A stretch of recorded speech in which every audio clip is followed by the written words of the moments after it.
इस कार्यक्रम के पुण्यार्चक हैं वंडर सीमेंट। फर्क नजर आएगा।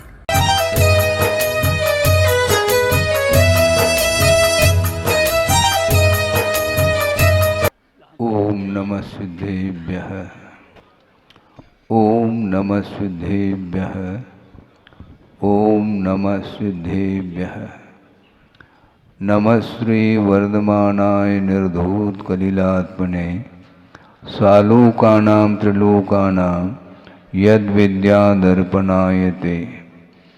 अहिंसा परमो धर्म की महावीर भगवान की प्रातः स्मरणे परम पूजाचार्य गुरुवर श्री विद्यासागर मुनि महाराज की जय। बोलिए परम पूज्य 108 आचार्य भगवान श्री समय सागर जी महाराज की।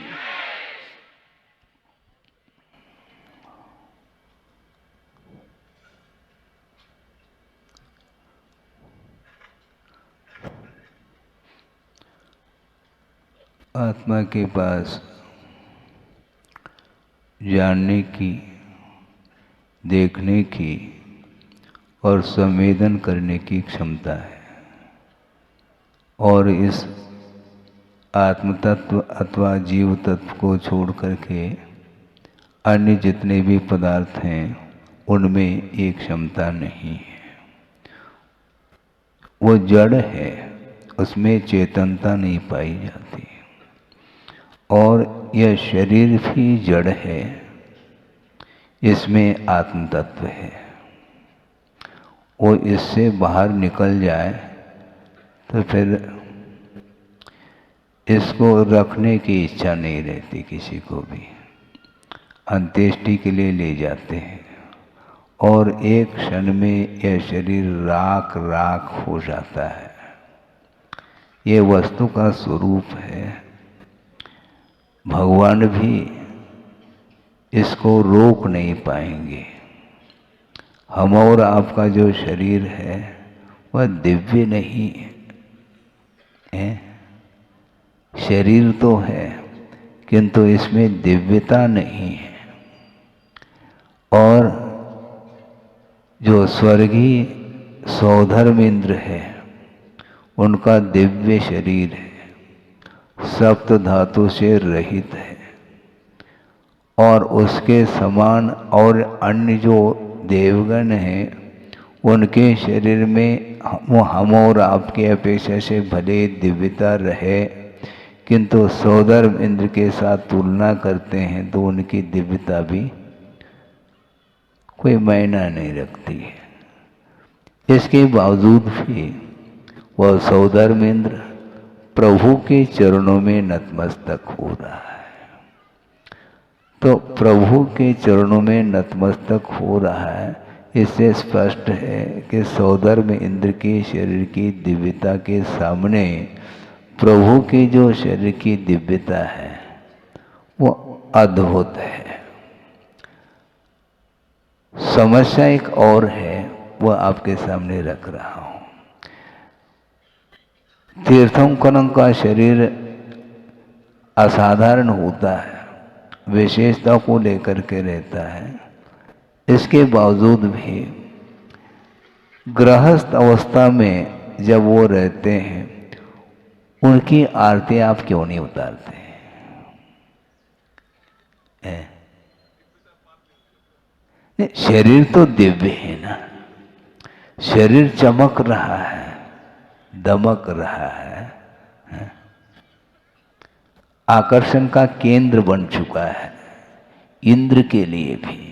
लेकिन वह इंद्र भी वो शरीर को लेकर के वह आकर्षित हो रहा है, ये अलग विषय है।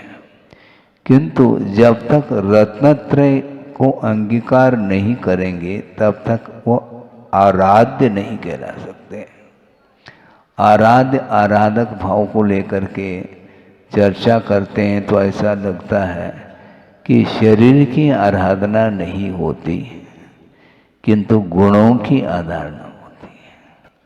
पंच परमेष्टि की आराधना आप लोग करते हैं किंतु शरीर देखने में आ सकता है लेकिन शरीर की ओर दृष्टि नहीं रखते हुए गुणों की ओर जब दृष्टि जाती है तो सारा सारा ये जो कुछ भी देखने में पार्थिव शरीर आ रहा है ये अपने आप में उसके सामने गौण हो जाता है। तो आप गुणों की उपासना करते हैं कि शरीर की? दोनों की नहीं। शरीर की क्या उपासना करूं? पंच परमेष्टि की आराधना, तो पंच परमेष्टि का अर्थ क्या है? वह जड़ है क्या चेतन है? तो चेतन की उपासना करो। जैसे जिनालय में जिनबिंब स्थापित है, और जिनबिंब क्या है?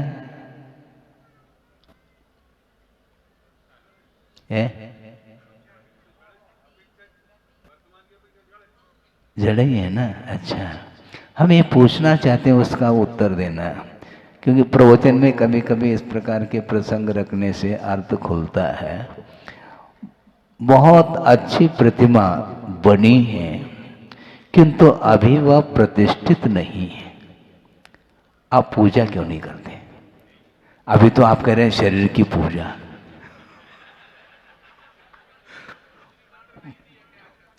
क्रॉस हो गया। वह अभी प्रतिष्ठित नहीं हुई है। प्रतिष्ठा के लिए वो प्रतिमा लाई गई है। बहुत सुंदर मनोज्ञ प्रतिमा है आपकी दृष्टि में, ठीक है, सबकी दृष्टि में है, किंतु जब तक प्रतिष्ठा विधि के अनुरूप आरोपण जब तक नहीं होगा गुणों का, तब तक वो पूजनीय नहीं है। तो इसे स्पष्ट है आपकी दृष्टि भी शरीर की ओर नहीं, गुणों की ओर है। तो इसलिए हम कहना चाहते थे, उस समय शरीर को भी आप शामिल कर रहे थे, शरीर को शामिल नहीं किया जा सकता। इसलिए गुरुदेव ने ये कहा कि वंदना करना सीखो, क्योंकि वहां पर जिनबिंब के सामने जब हम खड़े होते हैं तो केवल आकृति आती है, आकृति के भीतर जाना चाहिए, क्योंकि वह निराकार है, आत्म तत्व है। निराकार सागर जी भी यहाँ पर हैं। आत्मा निराकार है, उसकी कृति, उसकी कोई आकृति नहीं, कोई आकार प्रकार नहीं है, उसकी छवि दृष्टिगोचर नहीं हो सकती, क्योंकि छवि जो है यह पौद्गलिक है। आत्मा की क्या छवि? आत्म तत्व किसी भी इंद्रिय का विषय नहीं बन सकता। तो ऐसी स्थिति में जिनबिंब भी वह दृष्टिगोचर हो रहा है, वह बिंब है, किंतु उसमें दर्शन किसका कर रहे हैं आप? प्रतिमा का नहीं। प्रतिमा के भीतर जो उनकी भीतरता है उस ओर ध्यान देने की आवश्यकता है। उसमें भाव आ जाते हैं, इसमें भाव लाए गए हैं। हाँ, क्योंकि वो पाषाण था, पाषाण अभी भी है, किंतु एक आकृति, एक रूप दे दिया, मॉडल जिसको बोलते हैं, किंतु उस ओर ध्यान न देते हुए गुणों की आराधना की जाती है, गुणानुवाद जिसको बोलते हैं। हे भगवान, आप अनंत गुणों के पुंज हैं, भंडार हैं, लेकिन जो रागी होता है तो उनके चरणों में जाकर के मांग रखता है, डिमांड। क्या मांग रखता है? भगवान, मैं एक स्वर्ण का छत्र ले आया हूँ और आपके ऊपर इसको लगाऊंगा, छत्र को, और इसके निमित्त से क्या, हाँ, मतलब माला माल के लिए छत्र चढ़ा रहा है। अब सोचो, विचार करो। हाँ, यहीं पर दृष्टि में अंतर आ जाता है। जबकि भगवान के समीप जाने का जो उद्देश्य है वह तद्गुण लब्धये अहम वंदे कहा। हे भगवान, आपके चरणों में आने का मेरा और कोई प्रयोजन अभिप्राय नहीं है। एक ही उद्देश्य है भगवान, जिस प्रकार आपने मोक्ष पथ पर आरूढ़ होकर के रत्नत्रय की आराधना के माध्यम से जिन गुणों को आपने उपलब्ध किया है, उन गुणों को प्राप्त करने की दृष्टि से आपके चरणों में आया हूँ। इस प्रकार भाव ला करके यदि आप पूजन अर्चन आदि करते हैं तो उसका प्रतिफल आपको भी मिल सकता है। गुरुदेव ने ये कहा, जिनकी आराधना करने से, जिनेंद्र भगवान की आराधना करने से जब मुक्ति मिल सकती है तो स्वर्ग की क्यों इच्छा रखते हो? माल माल क्या माला माल है। इच्छा स्वर्ग की क्यों? क्योंकि चतुर्गति रूप संसार में परिभ्रमण करता हुआ अनंत काल हुआ, इसके उपरांत भी अभी भी वह स्वर्ग चाहता है। और एक व्यावहारिक दृष्टि से एक बात मैं कह रहा हूँ, किसी का अवसान हो जाता है तो लिखा जाता है स्वर्गीय, भले ही कहीं भी गया हो, ये बात अलग है। परिणाम किस रूप में उसके हुए, किस गति का बंद किया, किस आयु का बंद किया, किसी को ज्ञात नहीं। वह तिरंज गति को भी जा सकता है, लेकिन व्यवहार की भूमिका में स्वर्गीय लिखते हैं। आप कुछ भी लिखो, किंतु जो लखने में आ रहा है भगवान के लिए वह स्पष्ट दिखाई दे रहा है। बहुत कठिन काम है। चतुर्गति रूप संसार में ये चार गति हैं। इन चार गतियों में पुण्य प्रकृति और पाप प्रकृति के अपेक्षा से विभाजन किया है कि नरक गति और तिर्यंच गति, इनको पाप कहा। क्यों कहा है ना? और मनुष्य गति और देव गति को पुण्य कहा है। लेकिन आयु की विवक्षा में मात्र नरक आयु को ही पाप के रूप में स्वीकारा है। मनुष्य, तिर्यंच और देव आयु इनको पुण्य के रूप में स्वीकारा है। अब प्रश्न ये उठता है, तिर्यंच गति को तो पाप के रूप में और तिर्यंच आयु को पुण्य के रूप में क्यों? बहुत बड़ा प्रश्न है ये। इसका उत्तर दिया है आचार्यों ने। तिर्यंच गति को इसलिए अप्रशस्त प्रकृति के रूप में लिया है क्योंकि तिर्यंच कोई बनना नहीं चाहता, किंतु बनने के बाद मरना नहीं चाहता। हाँ, इसलिए वो पुण्य। नरक गति में जो जीव गया है, जो नारकी बना है, वह निरंतर मरने की इच्छा रखता है। भयंकर वेदना है। सागरोपम आयु तक वह शारीरिक दुख का अनुभव कर रहा है, जिसको आप छड़ाला में पढ़ते हैं, तिल तिल करे देह के खंड। उसको देख करके वो भयभीत है, वह चैन नहीं उसको ये क्षण के लिए, और वह इच्छा रखता है जल्दी जल्दी मैं मर जाऊं, किंतु तिल तिल करे देह के खंड होने के बाद भी वह पारे की भांति वह शरीर पुनः जुड़ जाता है और पुनः वही दुख। वेदना जो तिर्यंच गति में जो वेदना है उसके अपेक्षा से अनंत गुनी वेदना नरक गति में है, इसलिए जल्दी से जल्दी वह मरना चाहता है, किंतु आचार्य कहते हैं उसका अकाल मरण संभव नहीं है। देव और नारकियों का जो मरण है वह अकाल मरण नहीं, सकाल मरण ही होता है। और यदि तिर्यंच बनना नहीं चाहता, बनने के बाद वही रम जाता है।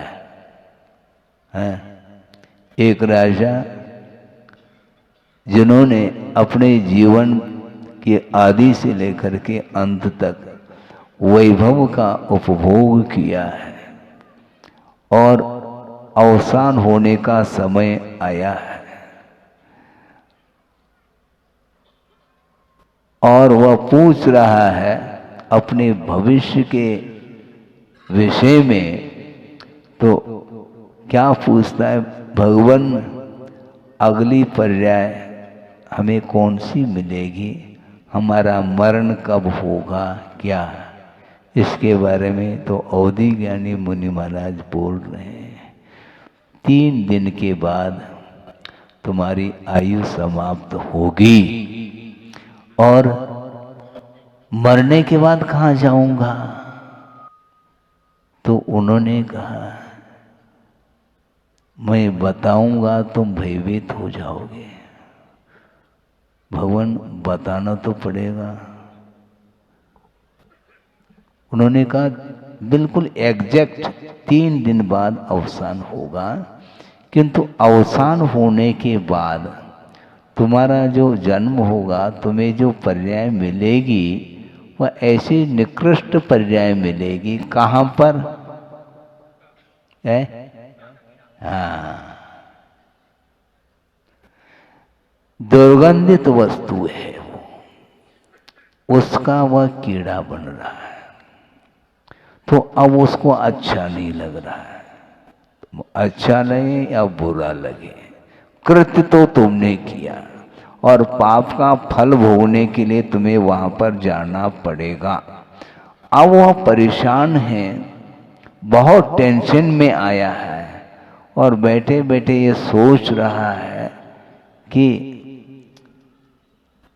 राजकुमार को बुलाया, देखो इस प्रकार जो है भविष्य हमारा जीवन इस रूप में आने वाला है सामने, इसलिए ऐसा करो, क्या मरण होगा 3 दिन बाद और मर करके जहाँ पर मैं उत्पन्न हो जाऊंगा उसको बता दिया कि दुर्गंधित जो पदार्थ है विष्ठा का कीड़ा हो जाऊंगा, ऐसा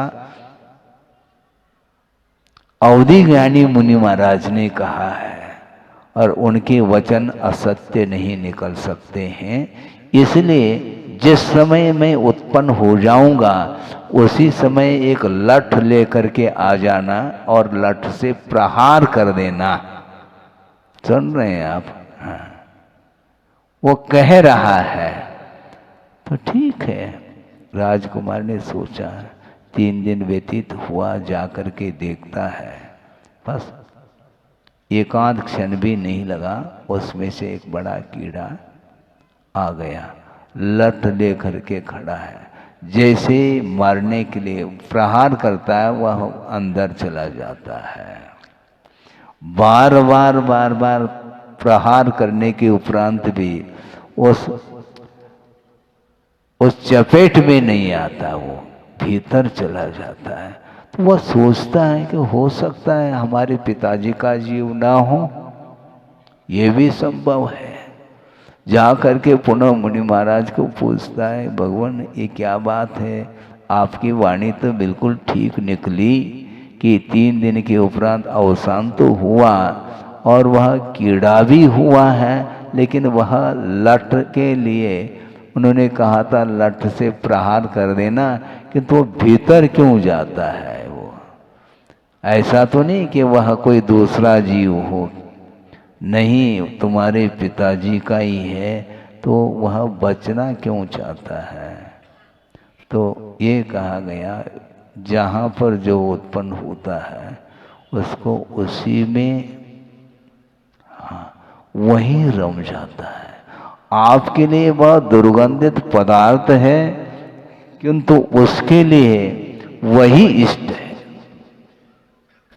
यो यत्र रमते तस्मात् अन्यत्र स न गच्छति कहते हैं।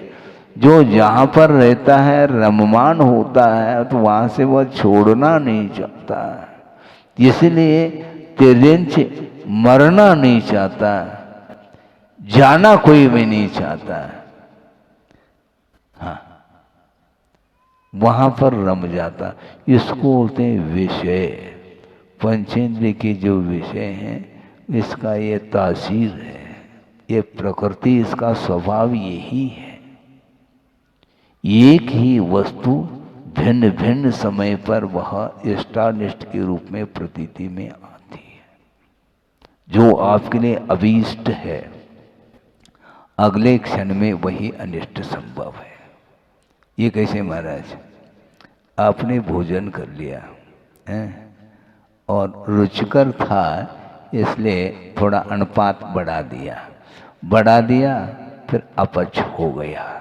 अब अपच हो गया तो अब वह रुचेगा नहीं है, क्योंकि वह पचा नहीं, बचा है वो।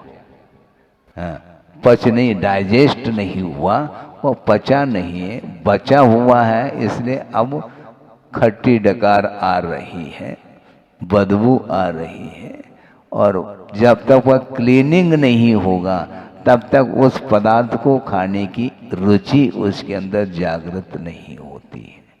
ये विषय है ये। इसलिए कब से खाते पीते आए हैं? खाता खोल करके देखो, खाते हुए कितना समय व्यतीत हुआ। खाता अभी भी खाता ही चला जा रहा है। खाता खोल करके देखो कितना खाया है, टनों टन। हाँ, जीवन में मान लो किसी के 80-90 साल तक वो खाया है। कितना दूध पिया होगा, कितना घी का सेवन किया होगा, कितना गेहूं, चना, सब कुछ। इसके बाद भी ज्यों का त्यों, सुबह खाया था, शाम को और शाम को खाया, पुनः सुबह। ये रूटीन है, मशीन है। डालते जाओ वह खाली होता चला जाता है। इसलिए तृप्तिजनक नहीं है। जो इंद्रियजन्य जो सुख है वह तृप्ति को उत्पन्न करने वाला नहीं है। यह कम से कम श्रद्धान का विषय बनना चाहिए, और श्रद्धान का विषय यदि नहीं बनता है तो कभी भी उससे वह ऊपर नहीं उठ पाएगा। 5 इंद्रियों के विषय हैं, भिन्न भिन्न विषय हैं, और उससे वह आकर्षित होता चला जा रहा है। स्पर्शनेन्द्रिय है, रसनेन्द्रिय, घ्राणेन्द्रिय, चक्षुरेन्द्रिय, कर्णेन्द्रिय, ये 5 इंद्रियों के विषय हैं। वो आपके मन को विक्षिप्त कराने में कारण है। बल्कि यहाँ तक आचार्यों का ये कहना है, पदार्थ आपके सामने विद्यमान नहीं है, इसके बाद भी आपका मन विक्षिप्त हो सकता है। क्यों? अतीत की स्मृति वो आपको जो है ना परेशानी में डालती है। हमने कल जो लिया था उसी प्रकार का हमें बनाना है। ये है नहीं वस्तु, किंतु स्मृति हो आई है। वह स्मृति के कारण बार बार उस ओर वो जा रहा है, और पुनः उसी प्रकार के पदार्थ का वह सेवन करना चाहता है और सामग्री एकत्रित करता है। ये रूटीन है। इसलिए बचने के लिए क्या करोगे आप? आंख मेज करके बैठे हैं, किंतु वही दृश्य सामने आ रहा है, स्मृति पटल पर वही वस्तु आ रही है, इसलिए उस ओर आकर्षण हो रहा है। हाँ, स्पर्श, रूप, शब्द और मन, इसके माध्यम से विषयों का सेवन होता है। आगम में लिखा है, अब्रह्म इसी का नाम है। विषयों का आकर्षण छूटता नहीं है। इसलिए रूप के माध्यम से भी घंटों व्यतीत कर रहा है। वो चित्र में क्या है? वो विचित्र है संसार। चित्र को दे करके वह आकर्षण, स्क्रीन पर क्या देखने में आ रहा है, मोबाइल में क्या देखने में आ रहा है, सिवाय राग के अलावा कुछ है ही नहीं है। लेकिन वह छूट नहीं रहा है। क्यों नहीं छूटता? प्रभु का दर्शन कर ली, उसमें तृप्ति का अनुभव नहीं तुम्हें? पूजन अर्चन अभिषेक आदि कर लिए, उसके बाद जा करके पुनः टेलीविजन के सामने मोबाइल के सामने चित्र देखना चाहता है, वहां पर क्या है? वो भगवान का चित्र है क्या?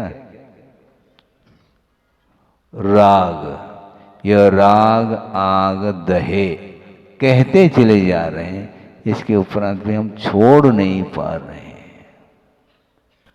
कैसा लगता है? एक क्षण तो वह था जिस समय बिल्कुल वैराग्य का भाव जागृत हो रहा है, और उधर उस परिसर से बाहर जाने के उपरांत वही घोड़ा और वही मैदान। देखने के उपरांत भी अन्वेष देखने योग्य प्रभु हैं, साक्षात समूह शरण में विराजमान है। उनके दर्शन पूजन अर्चन स्तुति वंदना आदि करने के बाद भी वह पुनः बाहर जाने का मन हो रहा है। वो कौन सा मन है? उसको शांत बिठाना चाहिए, बैठ नहीं पा रहा है वो। मतलब प्रभु से भी ऐसी कोई आकर्षित वस्तु है क्या जिसको प्राप्त करने के लिए वह चक्री जा रहा है? भरत चक्रवर्ती है वहां पर, क्या है हवेली में? आए क्यों थे? प्रभु के दर्शन के लिए आए थे, और 4 बार दिव्य ध्वनि का श्रवण करने के उपरांत भी अभी भी मोह के संस्कार समाप्त नहीं हो पा रहे हैं। वो कैसे होंगे वो समाप्त? फिर क्या करें महाराज? करना कुछ नहीं, जो किया है वह नहीं करना बस। हाँ, जो अभी तक किया है वह न करें, जो नहीं किया है उसको करना है। क्या प्राप्त नहीं किया? मोक्ष प्राप्त नहीं किया, उसको करना है। मोक्षार्थी है। आप कौन हो? मोक्षार्थी हो क्या धनार्थी? धन की इच्छा रखता है और अनेक प्रकार के वस्तुओं की इच्छा को लेकर के संसारी प्राणी चल रहा है। इसलिए उसकी पूर्ति जहाँ पर होती वहीं पर वह रम जाता है। किंतु मुमुक्षु मोक्ष को प्राप्त करने, छोड़ने की इच्छा, जोड़ने की नहीं। क्या सुन रहे हैं? जोड़ने की इच्छा नहीं, छोड़ने की इच्छा। बहुत कठिन है महाराज। 1 2 2.5 पौने 3 ये बोला जा रहा है, वो छोड़ ही नहीं पा रहा। क्यों? वो छोड़ ही नहीं पा रहा। अब क्या कहा जाए? 99 और बोल देता। अरे 99 का चक्कर है ये, और क्या है ये? वो अटैचमेंट, अर्थ के प्रति, धन के प्रति जो लगाव है वो छूटता नहीं। इसलिए क्षायिक सम्यक दृष्टि चक्री होने के उपरांत भी उसी भव से उनको मोक्ष प्राप्त होना है। मोक्ष की उपलब्धि होगी उसको, यह भी ज्ञान में है, अवधि ज्ञान भी है, सब कुछ है। लेकिन वर्तमान में जो कुछ भी विषय उपलब्ध हो रहे हैं उससे वो ऊपर उठना नहीं चाहता। इसी को बोलते हैं मोह। मोह महामद पियो अनादि, बोल रहे हैं सब। हाँ, वो पंक्ति रटी हुई है, बोलते चले जा रहे हैं और करना वही है। कब छोड़ पाएंगे? और 1 नहीं 2 नहीं 3 दिन नहीं, अनंत काल व्यतीत हुआ। 1 भव 2 भव नहीं, अनंत भव निकल गए। रिलेशन याद है तुम्हें? कोई याद नहीं है। ये हमारे पिताजी और ये दादाजी, बस हो गया काम, यहीं तक है। ज़्यादा ज़्यादा और कोई भी एक पीढ़ी हो सकती है, उसके बाद कोई न पीढ़ी है न सीढ़ी है, कुछ है ही नहीं। क्या संबंध है? जिनके साथ संबंध था वह संबंध छूट जाता है। जिस व्यक्ति के साथ आपका अतीत का जो संबंध था वह मित्र के रूप में था, किंतु वर्तमान में वह शत्रु के रूप में संबंध हो रहा है। ये होता है। परिणाम नहीं इस प्रकार होता है, बल्कि यहाँ तक आगम में विषय आता है कि हमेशा वैर के कारण ही फलता हो कर्म, ऐसा नियम नहीं। बिना वैर के भी कर्म संचित होता है। वो कैसा बना है? दो व्यक्ति हैं मान लो, कोई भी, समझाने के लिए कहा जा रहा, और ये आगम के रूप में घटित हो जाता है। दो व्यक्ति है जो परस्पर में घनिष्ठ संबंध है, मित्रता के साथ, स्नेह के साथ जीवन व्यतीत हुआ, और अत्यधिक आसक्ति होने के फलस्वरूप उन दोनों का जब अवसान होता है, दोनों अधोगति के पात्र होते हैं, और वहां पर जा करके परस्पर में वैर, मार काट। अरे इतना स्नेह था, वहां जा करके स्नेह समाप्त क्यों हुआ? वहां का वह वातावरण ही इस प्रकार का है। भव संबंधे न, ऐसा का वह पर्याय का ही ऐसा संबंध है, तो वहां पर वह शांत बैठ ही नहीं सकता। एक कुत्ता है, बहुत शांत बैठा है वो, लेकिन दूसरे कुत्ते को देखते ही पता नहीं क्या हो जाता है।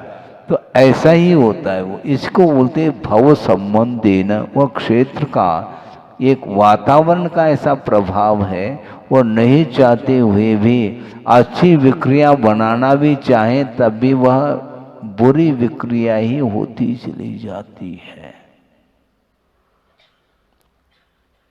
वातावरण है वो, ऐसा ही होता है। शत्रु को देखते ही माइंड गर्म हो जाता है, पारा चढ़ जाता है। इसको बोलते हैं निमित्त नैमित्तिक संबंध। तो इसीलिए कि स्नेह भी भयानक है। क्रोध, मान, माया और लोभ, ये चार कषाय है। लेकिन प्रायः महाराज इनको कुछ समझा दो, बहुत क्रोध करता है। अच्छा, लोभ ठीक है, मतलब क्रोध करना इन्हें ये ठीक नहीं, मतलब कषाय एक ही है क्या? क्रोध भी कषाय है, बल्कि क्रोध से मान और भयानक है, और उससे भी माया, और सबसे ज्यादा लोभ है। हाँ, लेकिन लोभ को वो अच्छा मानता है। जो व्यापारी है उसको कभी क्रोध नहीं आता। मतलब क्रोध के ऊपर विजय प्राप्त कर ली क्या उसने? नहीं, क्रोध इसलिए नहीं कर रहा, मैं यदि क्रोध कर लूं तो एक भी ग्राहक नहीं आ पाएगा, दुकान कैसी चलेगी हमारी। तो इसलिए क्रोध नहीं कर रहा है, किंतु लोभ निरंतर पल रहा है।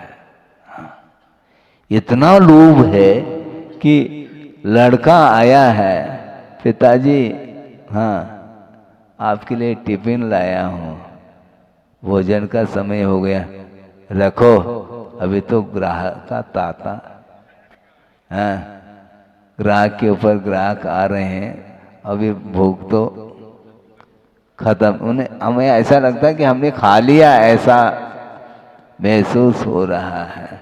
वो आनंद, भूखा है, पेट खाली है, ओम कोठा। इसके बाद भी उसको परवाह नहीं, क्योंकि और की जो भूख लगी है उसकी आपूर्ति के लिए लगा हुआ है। तो इसलिए लोभ का संवरण होना बहुत कठिन है। क्रोध तो बहुत जल्दी शांत हो सकता है। और दूसरी बात यह सिद्धांत से सोचते हैं तो एकदम क्लियर कट है कि क्रोध जो आता है वह बिना लोभ के नहीं। हाँ, जिस व्यक्ति के अंदर किसी वस्तु के प्रति रत्ती भर भी लोभ नहीं है तो किसके ऊपर क्रोध करेगा वो? कोई वस्तु है वह आपकी है, कोई उठाता है तो क्रोध। यदि उस वस्तु के प्रति कोई आपका अटैचमेंट नहीं है तो काहे को क्रोध करेंगे? आपकी वस्तु है, दूसरा उठा ले तो आपको प्रतिकार का भाव आता है। और उस वस्तु के प्रति आपका कोई स्वामित्व नहीं है तो क्रोध नहीं आएगा। राम है, सीता का हरण हुआ, राम युद्ध के लिए खड़ा है। क्यों? क्यों खड़ा है? स्वामित्व है ना। और दूसरे का कुछ भी हो जाए तो उसमें कहीं कुछ नहीं। जहां अपनत्व है तो वहां पर यदि मान लो व्यवधान उपस्थित होता है तो उसका तत्काल प्रतिकार करने का भाव आता है। इसलिए लोभ ठीक नहीं। क्रोध है, मान है, माया है, लोभ है, ये चारों शत्रु हैं। और इसका हम, महाराज ये आपका ही लड़का है, इसको समझाओ। हाँ ठीक है, रख लो, आप चले जाओ। आपने कह दिया आपका लड़का है तो वे उठा क्यों रहे हो? महाराज ये व्यवहार की भाषा है महाराज, यही तो समझ में आता है। उसको समझाओ महाराज, भैया समझाओ ना। यदि हम समझाएं वो क्रोध उसका वहीं पर दूर हो जाएगा तो इधर आएगा कैसा? फिर वो घर में ही कषाय समाप्त हो जाए तो फिर मोक्ष मार्ग पर आरूढ़ होने की आवश्यकता क्या है? इसलिए आचार्य कहते हैं राग द्वेष की निवृत्ति के लिए चारित्र को अंगीकार किया जाता है। हाँ, राग द्वेष की निवृत्ति, सम्यक दर्शन का लाभ होने के उपरांत पुनः राग द्वेष की जो प्रवृत्ति चल रही है उसको समाप्त करने के लिए चारित्र को अंगीकार किया जाता है। इसलिए आप अपनी भूमिका में रह करके जितना बन सको उतना आप चारित्र का पालन करो। महावृत्ति नहीं हो सकते, कोई बाधा नहीं, किंतु अनुवृत्ति, हाँ, अनुवृत्ति का अर्थ क्या होता है? वह महावृत्ति का अनुचर है। वो महावृत्ति के पीछे पीछे चलता है। हाँ, आगे जा करके वह अपने जीवन में महावृत्ति बनने का भाव भी रखता है। क्षमता नहीं होने के कारण अपने शक्ति के अनुरूप वह कर रहा है और करना चाहिए। हाँ, हमसे नहीं बनता महाराज। क्या नहीं बनता? आपसे आप सब बनता है महाराज। उठने बैठने की क्षमता नहीं है, कमर है झुकता नहीं है, झुक जाए तो सीधा नहीं कर पाते। अच्छा, हम सीधा कर देंगे, कैसे कर देंगे? हाँ, वह वृद्ध भी क्यों न हो, कमर टेढ़ी है, उठने बैठने की क्षमता नहीं कह रहा है वो। और मान लो सड़क से जा रहा है और मान लो हरा हरा 100 का नोट यदि मान लो, हाँ, आराम से तो वो अभी तो कमर सीधी नहीं हो रही थी, झुक नहीं रहे थे, उठाना बिठाना पड़ रहा था और सेल्फ ही सब काम कर लिया उसने। अब वो सोचो विचार करो, ये कहाँ से क्षमता आ गई। कहना अलग वस्तु, किंतु विषय कहते ही बस पैरालिसिस भी ठीक हो जाता है। हाँ, जान आ जाती है। हाँ, हाथ महाराज हाथ उठता ही नहीं है। ग्रहण कैसा किया उसको। तो विषय की ओर दृष्टि जाती है तो शक्ति पता नहीं न जाने कहां से आ जाती है। हाँ। और स्वाध्याय करो, कुछ दिखात नहीं महाराज। अच्छा और न्यूज़पेपर पढ़ रहा है, बताओ वो देखने में आ रहा है आपको, और जिनवानी दिखात नहीं है, कुछ सुनने में नहीं आता। अच्छा, और मोबाइल की बात पकड़ लेता है। बारीकी से जो आवाज आ रही है उसको भी वह पकड़ लेता है, यानी मतलब की बात को तो वह पकड़ लेता है, और धार्मिक जो विषय है वो उसके प्रति रुचि नहीं है। इसलिए जो जहाँ पर जाता है वो वहीं पर रम जाता है। इस अपेक्षा से ही तिर्यंच आयु को प्रशस्त प्रकृति में लिया है। इसलिए अनंत काल हो चुका है, इस ओनली रिपीटेशन, पुनरावृत्ति हो रही है, ज़्यादा कुछ नहीं है। बार बार भिन्न भिन्न भिन्न भिन्न समय पर भिन्न भिन्न पर्यायों को धारण कर लेता है और पुनः अवसान हो जाता है, पुनः जन्म लेता है। ये परंपरा टूट नहीं रही है। मोह की परंपरा को तोड़ने के लिए ही ये साधन है, देव शास्त्र और गुरु। सोचो विचार करो, आप संगी हैं क्या असंगी? संगी है ना, सैनी हैं आप, लेकिन अभी भी नसीनी पर चढ़ रहे हैं आप। सैनी है, और जो सैनी नहीं वह असैनी है। लेकिन क्या अभी नसीनी पर चढ़ना चाहो? मन का उपयोग करो। मन विचार विमर्श करने की क्षमता मन के अंदर है, इसके बाद भी वह मन का उपयोग नहीं कर रहा है, सदुपयोग नहीं करता। और मन का यदि दुरुपयोग कर लेगा तो पता नहीं कितने काल के लिए वह उसको मन नहीं मिलेगा फिर। हाँ, सागरोपम आयु तक बोले आप आगम पढ़ो तो आपको चकरा जाएंगे। आप अनंत काल असंख्यात पुद्गल परावर्तन तक वह असंगी से असंगी असंगी असंगी चला जा रहा है। ऐसा क्यों? क्योंकि उसने मन का दुरुपयोग किया है। मन का दुरुपयोग कैसा होता है? और कुछ नहीं होता, मन के माध्यम से अच्छे उच्च विचार आना चाहिए, वो नहीं है तो दुरुपयोग हो रहा है। दुरुपयोग क्यों करते हो? जो सामग्री मिली है उसका उपयोग धार्मिक क्षेत्र में करो। आंखें मिली हैं, प्रभु का दर्शन करो। वो तो बड़ी मुश्किल से एक बार कर लेता है, बार बार कहने से। अथवा हाँ, लोकाचार। बहुत अच्छा, अच्छे शब्द का प्रयोग किया आपने। को का कहे, हाँ ये है, क्योंकि वही अड़ोस पड़ोस के लोग जा रहे हैं और हम भी यहीं पर उड़ के आमने सामने दिखते हैं दिन भर। वो क्या कहेंगे देखो,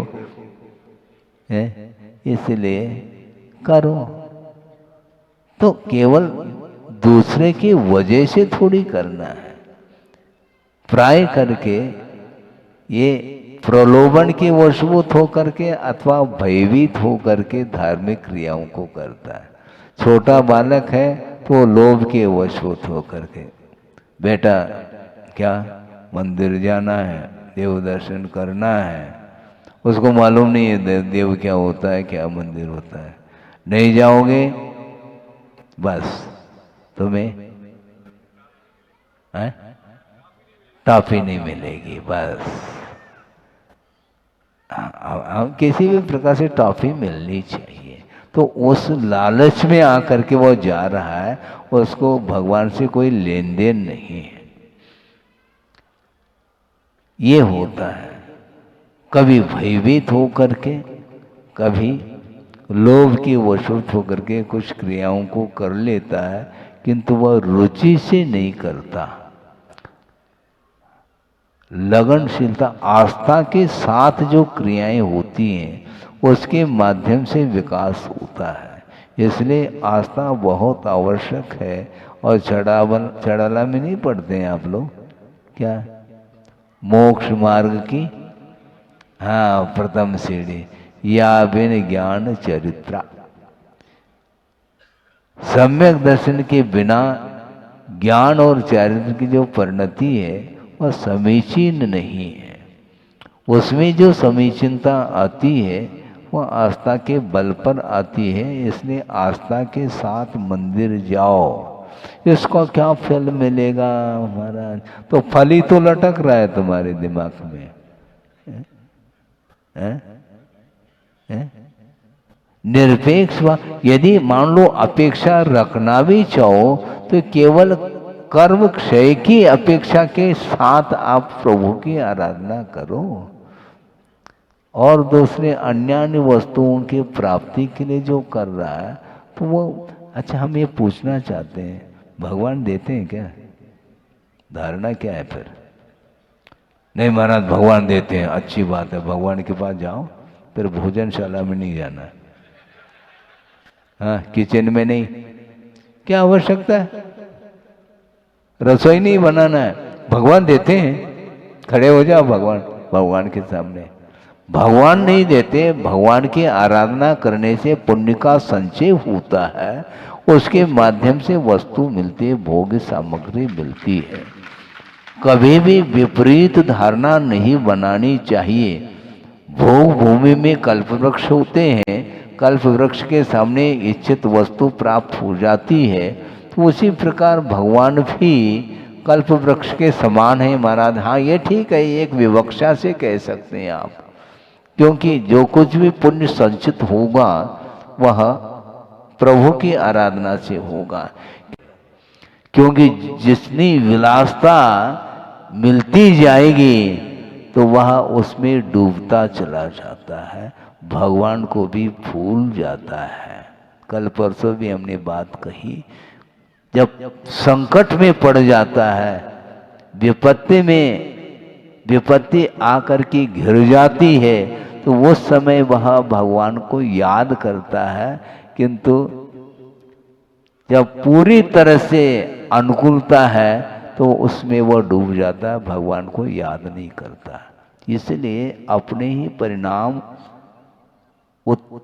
उत्थान के लिए भी कारण है, तो अपने ही जो परिणाम है पतन के लिए भी कारण है। इस प्रकार उसकी बात को सुन करके हमें लगा कि वास्तव में वो बहुत निकट भव्य जैसा लग रहा है कि वह विषय को नहीं चाह रहा है। तो इसको बोलते हैं कितनी बार प्राप्त किया, इसके उपरांत भी अभी भी उससे आकर्षण उसका छूट नहीं रहा है, छूटना चाहिए। जिस प्रकार आप पूजन करने के लिए बैठे हैं मान लो, तो उसमें फिर भी आकुलता हो सकती है, बीच में घंटी बज सकती है मोबाइल की, बजती है, आहार देते समय भी बज सकती है। हाँ बिल्कुल, किसी भी निमित्त से अपने बच्चों को सौंप करके वो बाहर चला जाता है ही वो। ऐसा होना नहीं चाहिए। जिसको आपने नवदा भक्ति पूर्वक पड़गान कर लिया, तो जितने मेंबर हैं उन सबको वहीं पर रहना चाहिए। वो एक दिन में 50 महाराजों को देना चाहता है, ये सब आकुलता है। ये सब आकुलता है। एक ग्रास दे दिया चले गए, एक ग्रास दे दिया, ये विधि ही नहीं, द्रव्य स्वयं का होना चाहिए और नवदा भक्ति पूर्वक है आकुलता रहित होकर के आप आहार कराओ, फिर बाद में अन्य कार्य करो। एक कार्य को पूर्ण किए बिना दूसरा कार्य नहीं करना चाहिए। मैं बार बार इस विषय को रखा है, पुनः आपके सामने वह रखना चाहता हूं। वह ये है कि मान लो आप पूजन के लिए बैठे हैं, ठीक है, भगवान के चरणों में, उस समय यदि श्रमण भी मान लो भगवान की वंदना करने के लिए आता है, तो वह उसका कर्तव्य वह अपने पूजन को न छोड़े। सुन रहे हैं आप? महाराज फिर अभिनय हो जाएगा। हाँ ठीक है, श्रमण का विनय कर लो, भगवान का विनय हो जाएगा। क्या करना चाहो, इसलिए ये विकल्प नहीं करते कभी भी। अभिषेक कर रहे हैं, पूजन कर रहे हैं, स्वाध्याय आदि कर रहे हैं, तो उस समय मान लो श्रमण भी यदि मान लो भगवान की वंदना और स्तुति करने के लिए आता है, तो उसको उठ करके खड़े होना और उनके लिए एक अर्घ देना कोई भी आवश्यकता नहीं। हाँ बिल्कुल, ये अविनय नहीं है। वस्तुतः विनय कब किया जाता है, विनय की प्रक्रिया क्या है, इसको सोचो। जैसे मान लो प्रदान करके आप ले जा रहे हैं, भगवान महाराज के पीछे तुम चलोगे, महाराज कहाँ जाएंगे उनको मालूम थोड़ी है। तो महाराज भगवान के आगे, महाराज के आगे चलेंगे तो अभिनय हो जाएगा, ऐसा थोड़ी होता है अभिनय। अब विनीत भाव के साथ आइए महाराज, आइए महाराज, ऐसे कहते चले जा रहे हैं। क्योंकि आप कहाँ जाएंगे, किधर मुड़ेंगे, मुझे थोड़ी ज्ञात है। चौके में प्रवेश कराने के बाद भी हमें मालूम नहीं कि किस ओर मुड़ना है, इसलिए आपको आगे ही होना पड़ेगा। इसमें अभिनय की बात नहीं है। दूसरी बात, एक और प्रसंग आपके सामने रखूं कि मान लो मंदिर 2 मंजिला है मान लो, और नीचे के मंजिल में भी भगवान विराजमान है वेदी पर, और दूसरे खंड में भी, तीसरे खंड में भी है मान लो। और मान लो आप तीसरे खंड में पहुंच गए, तो निचले खंड में जो भगवान है उनका अभिनय हो जाएगा क्या? उस स्थान पर नहीं जाएंगे, उस स्थान से हट करके दूसरे स्थान में बैठ जाएंगे। लेकिन आप ऊपर बैठ गए ना, और नीचे भगवान है, इसको बोलते हैं शक्ति का अनुष्ठान। ये अभिनय का भाव नहीं। हाँ, अभिनय का भाव है ही नहीं। तो इसीलिए कि वस्तुतः विधिवत सारे आप कार्यक्रम करेंगे, अनुष्ठान करेंगे, तो निश्चित रूप से नहीं चाहते हुए भी पुण्य अर्जित होगा और वह वैभव उसको मिलेगा। किंतु आसक्ति के अभाव में वह और ऊपर उठता चला जाता है। चक्रवर्ती के पास जो संपदा है, तो महाराज वो सीधा उसको नीचे जाना चाहिए। नीचे मतलब समझ गए ना, वो उसको अधोगति का पात्र बनना चाहिए उसको। ऐसा नहीं होता। महाराज कहा है ना, क्या कहा है तत्वार सूत्र में? महाराज आप पढ़ते नहीं, ऐसा लगता है। क्या लिखा है? बहुआरंभ परिग्रहत्वम नारकस्यायुषः। बहुत आरंभ और बहुत परिग्रह संचय करने वाला वह नरकाय का बंद करता है। तो चक्रवर्ती के पास जो संपदा है, वह संपदा किसी के पास नहीं है, इसलिए उसको नरक ही जाना चाहिए। ऐसा नहीं, क्योंकि उसने कमाया नहीं है, ध्यान रखो। पूर्व भव में जो उसने रत्नत्रय की आराधना की है, धर्म की उपासना की है, निरपेक्ष भाव के साथ परिचय उपसर्ग आ जाए तो भी वह अपने रत्नत्रय को नहीं छोड़ता और मोक्ष की प्राप्ति के लिए, कर्म निर्जरा के लिए, कर्म क्षय के लिए उसने धर्म की आराधना की है, फलस्वरूप यह पद मिला है। ऐसा थोड़ी मुझे मिल जाए तो मिल जाए, ऐसा नहीं होता है। इसलिए उसको ये वैभव मिला है। और यहाँ तक कि आचार्य कहते हैं जो 7 से पुण्य है वो उपभोग करने के उपरांत भी पुण्य क्षीण नहीं होता। रत्नत्रय की उपासना करने से उसको वहां इंद्र पद मिला और सागरोपम आयु तक उसका उपभोग किया है और इसके उपरांत भी उसका पुण्य क्षीण नहीं हुआ। यहां आकर के चक्रवर्ती अथवा तीर्थंकर पद प्राप्त हो रहा है। हमें भी मिल जाए, ये मांग करने वाले को कुछ नहीं मिलना है। ये मांगने की जो आदत है इसको छोड़ो। मांगते क्यों? मांगने वाला भिखारी माना जाता है। वो जो मांग रहा उसको भिखारी, और इनडायरेक्ट मांग है। कोई डायरेक्ट मांग रहा है मुझे कुछ मिल जाए दीनहीन होकर के, और आपकी मांग अलग होती है। आप दिमाग का उपयोग करते हैं, उसके पास वो है नहीं, तो मांगो क्यों? मांगने से गुरुदेव का ये कहना था कि विश्वास में कमी आती है। धर्म के ऊपर विश्वास रखो, नहीं चाहते हुए भी वह संपदा मिलेगी। इसलिए चाहो नहीं और सम्यक दृष्टि नहीं चाहता, तो इच्छा के साथ करोगे तो नहीं होगा। ये निदान ठीक नहीं है। भोगों के आकांक्षा के साथ प्रभु की आराधना ठीक नहीं, किंतु कर्म क्षय के उद्देश्य को लेकर के यदि करता है तो निश्चित रूप से भगवान की आराधना करने से संसार का विच्छेद होता है।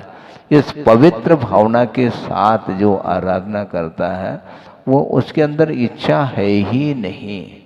हाँ, मुझे नहीं चाहिए। एक बहुत अच्छा प्रसंग आपके सामने 2 मिनट में रख रहा हूँ।